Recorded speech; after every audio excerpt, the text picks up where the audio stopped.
আমরা মেয়েরা ভাগ্যটাকে কিন্তু খুবই মানি, তাই না? প্রত্যেকটা মেয়েই তো বাবা মার ঘরে একই রকম থাকি, বাবা মার ভালোবাসা নিয়ে। বিয়ের পরে আমরা বুঝতে পারি আমাদের ভাগ্যের লেখা যে আমরা কেমন বাড়িতে এসে পড়েছি।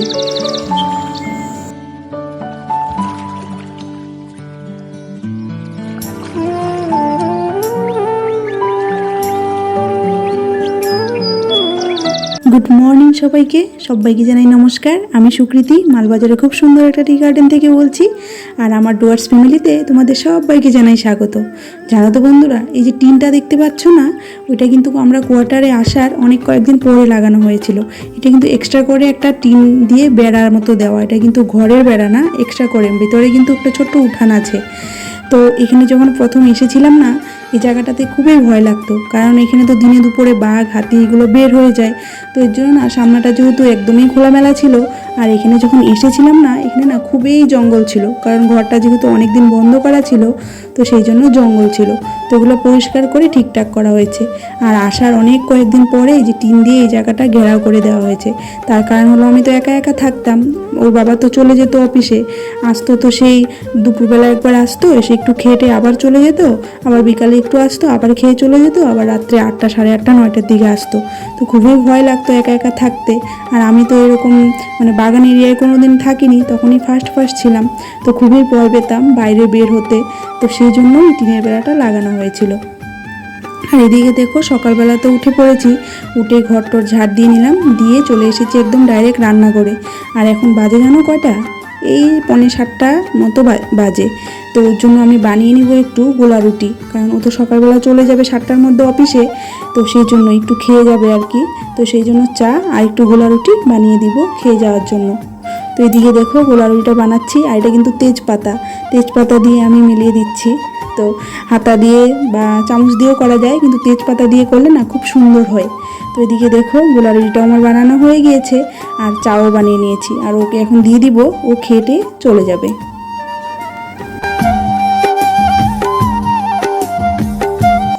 আর এদিকে দেখো, ও চলে এসেছে খেতে। আর ও আমাকে বলছিল, তোমার মাথায় তো অনেক বুদ্ধি, তেজপাতা দিয়ে কি সুন্দর কাজ করছো। আমি তো জানি তেজপাতা দেয় আর ফেলে দেয়, সবজিতে দেয় আর ফেলে দেয়, ওর কোনো কাজ নেই। এত সুন্দর কাজ আছে এটা তো আমি জানতাম না।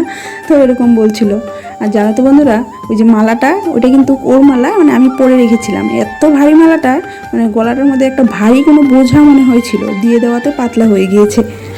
তো বন্ধুরা, সবাইকে জানাই গুড মর্নিং। তো আমার পাপাকে আমি রেডি করে দিয়েছি, তাই না? হ্যাঁ। তো ওকে যাবে স্কুলে, তো ওকে রেডি করে দিলাম।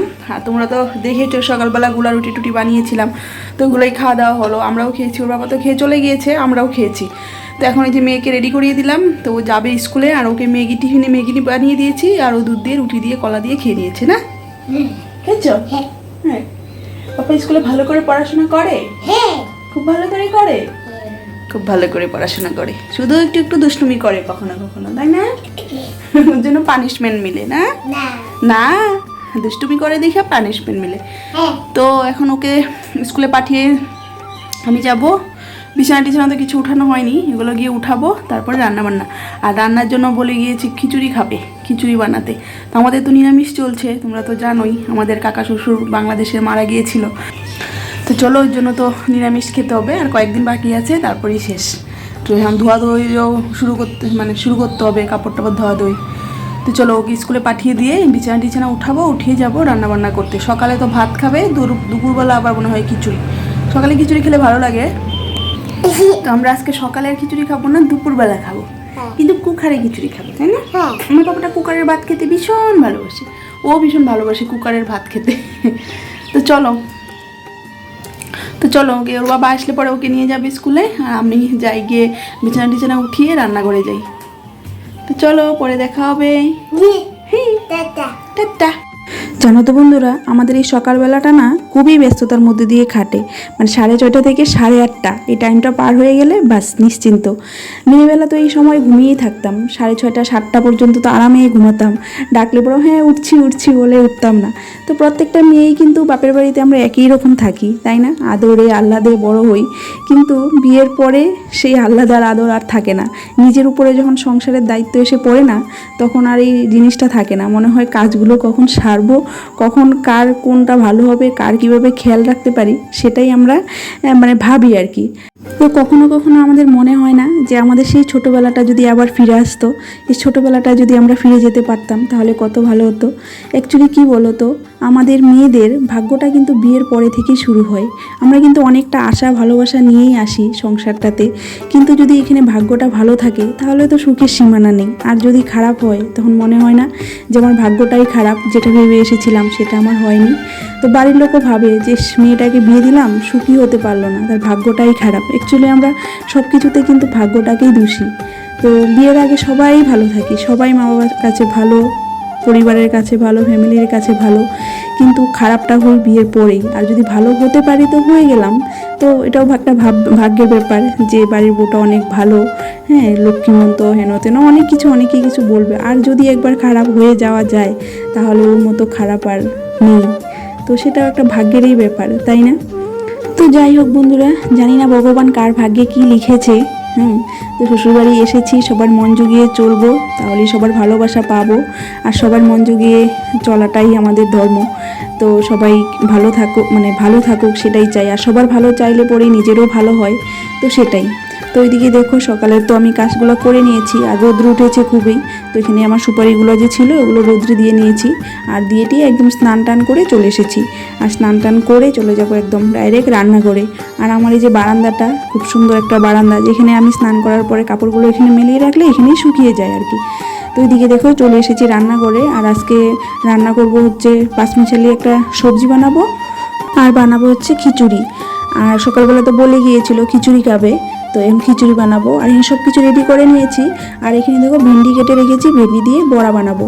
আর খিচুড়িটা আমি 2 জাতের ডাল দিয়ে দিয়েছি, আর সেদ্ধ চাল, মুসুরের ডাল আর ছোলার ডাল। মুগের ডাল ছিল না, আর মুগের ডাল আমরা খাইও না, মানে গ্যাসের প্রবলেমের জন্য মুগের ডালটা ছেড়ে দিয়েছি প্রায়। তো সেই জন্য ওই ডাল দিয়েই বানাবো। আর এদিকে দেখো সবজিটা আমার সেদ্ধ হয়ে গিয়েছে, নামিয়ে নিয়েছি। আর প্রেশার কুকারেই বানিয়ে দেবো। আর প্রেশার কুকারের খিচুড়িটাই মানে ভালো লাগে, আর ওরা খেতেও ভালোবাসে। তো সেই জন্য কুকারেই বানাবো।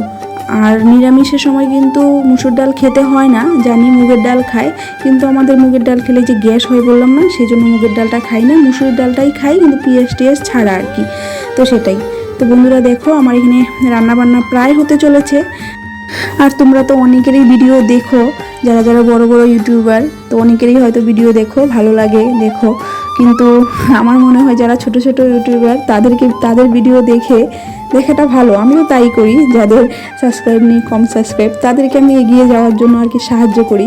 আর বড়দের তো আছে, ওদের চাইলেও হবে, না চাইলেও হবে। একবার ভাইরাল হওয়ার পরে ওদের চাইলেও হয়, না চাইলেও হয়। ভালোবাসা এমনিতেই জন্মে যায়, তাই না? তো ভালোবাসে মানুষ, তো সেটাই। তো আমিও চাই তোমরাও আমার ভিডিওগুলো দেখো, এইভাবেই পাশে থেকো, সাপোর্ট করো। তো ভিডিওটা এখানেই রাখছি, ভালো লাগলে লাইক করে দিও আর কমেন্ট করে